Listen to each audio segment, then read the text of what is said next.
So let's presume that I give you the expression 1 over 1. What does that evaluate to? That's going to be 1. Now let's assume that I give you the expression 1 over 2. That's going to evaluate to 0.5. And if we give you the expression 1 over 3, that's going to evaluate to 0.33 repeating.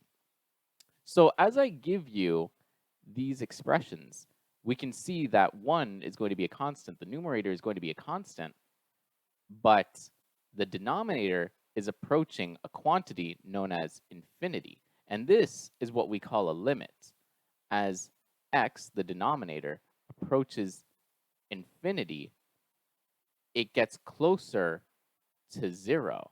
And that's really essentially what a limit is. And we would write that out as a notation here as limit as x approaches infinity of the quantity 1 over x. So as x, the denominator, approaches infinity, could be 1, 2, 3, 500, 10,000, or infinity itself, and 1 stays constant, that expression will be equal to 0.